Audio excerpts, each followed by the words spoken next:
In Myron Golden style, you see, most people think the kingdom is only about church on Sunday. They think it's just singing songs, reading a verse, maybe praying a prayer, but the kingdom is bigger than that. The kingdom is not just religion, it's rulership. It's about God's authority showing up in your finances, in your family, in your health, in your business, in your destiny. The kingdom is about transformation. When the kingdom shows up in your life, you don't just get peace in heaven later, you get purpose and power right now. You don't just get saved from something, you get saved for something.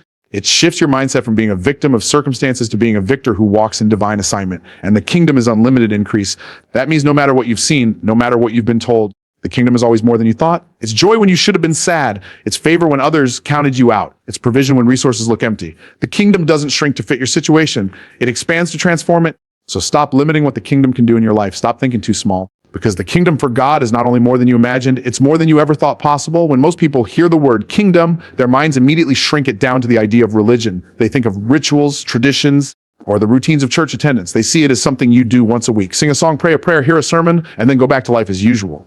But that is not the kingdom. The kingdom of God is not confined to religious activity. It is not limited to a building, a service, or ceremony. The kingdom is far bigger, far deeper, and far more powerful. It is about rulership, authority, and dominion in every single area of life. Religion teaches people to wait. It teaches them to hope for heaven one day, but often leaves them powerless in the present. The kingdom, however, is not just a promise for tomorrow. It is a power for today. Religion says, do enough good things and maybe one day you will qualify for blessing.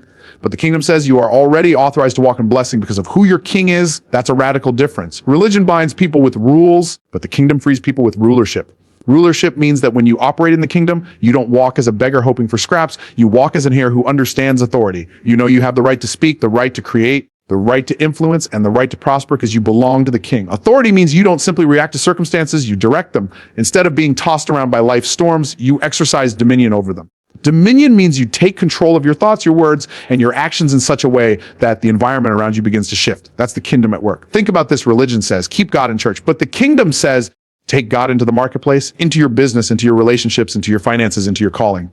Religion says, don't mix faith and life. The kingdom says faith is life. That's why it is so much bigger than religion. The kingdom is not about a 2-hour service on Sunday. It's about a 24-hour reality every single day. The kingdom shows up in your family when you lead with love, wisdom, and vision instead of fear or tradition. It shows up in your finances when you understand that prosperity is not greed, but stewardship, using resources for impact, not just survival. It shows up in your work when you operate with integrity, creativity, and excellence that sets you apart. It even shows up in your health because when you recognize that your body is a temple for the king, you stop treating it carelessly and begin honoring it as a vessel for purpose. Religion wants you to compartmentalize God into a corner of your life. The kingdom demands that he takes center stage in every corner of your life. That means no decision is too small and no situation is too big for his rulership. And here's the truth. Once you recognize the difference between religion and the kingdom, your perspective shifts forever. You stop waiting for things to happen and you start walking in authority to make them happen. You stop asking for permission to live your calling and you start exercising dominion to fulfill it. The kingdom is also bigger than religion because it refuses to be boxed in by human limitations. Religion argues over methods, rituals, and structures. It debates what day to worship, how to pray, or what tradition to keep. The kingdom focuses on impact, on expanding influence, on multiplying resources, on bringing transformation wherever it goes. Religion is concerned with maintaining order, but the kingdom is about advancing territory. Religion builds walls. The kingdom expands borders. If you really grasp this, you'll understand why the kingdom is unstoppable. Governments can't shut it down, culture can't cancel it, and circumstances can't contain it. The kingdom is eternal, unshakable, and always increasing. That's why it's more than religion, it's rulership. And rulership doesn't ask for permission. Rulership takes responsibility. It doesn't wait for someone else to fix things. It takes dominion and makes change happen. When you begin to live with this kingdom mindset, you stop seeing yourself as powerless.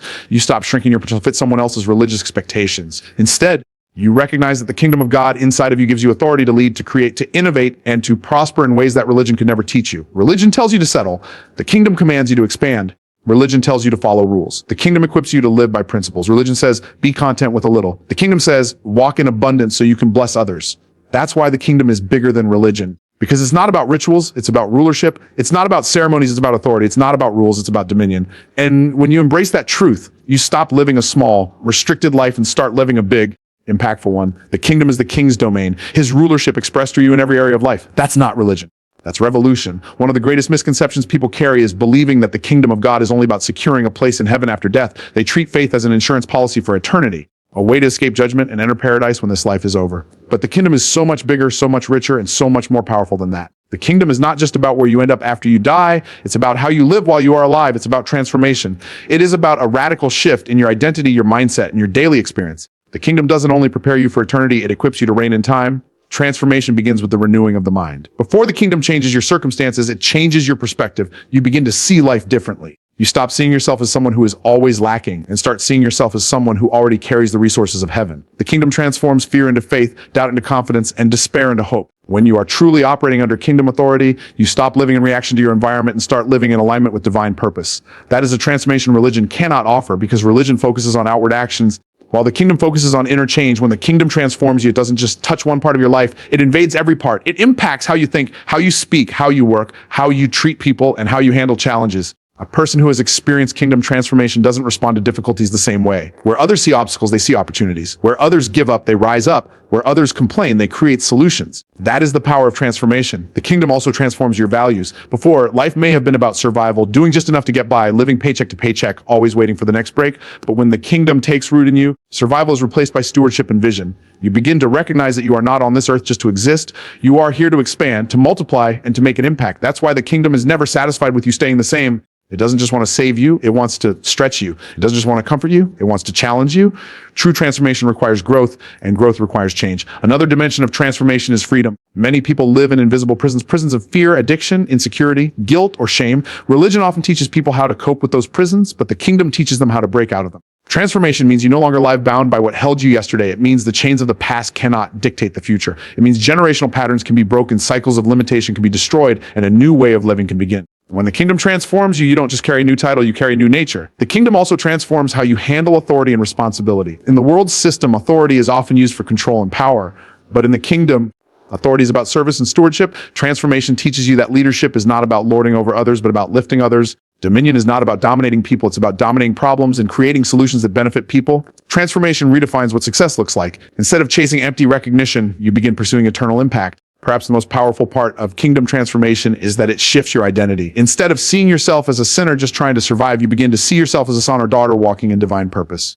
Instead of identifying with your struggles, you begin identifying with your assignment. Transformation removes the labels life has tried to put on you: failure, unworthy, insignificant, and replaces them with the labels have already declared over you: chosen, called, equipped, and destined. This is why the kingdom is not about waiting until you die. If it were only about getting to heaven, you wouldn't need it until the end. But the fact that the kingdom is active now, the fact that it transforms lives now, means that heaven is not just a future destination. It is a present reality. That doesn't mean life becomes perfect or free of problems, but it does mean that your perspective, your power, and your position shift in such a way that even problems become platforms for growth. When you grasp this, your entire outlook changes. You stop asking, what can I get away with and still make it to heaven? And you start asking, how can I bring heaven to earth right where I am? That's transformation.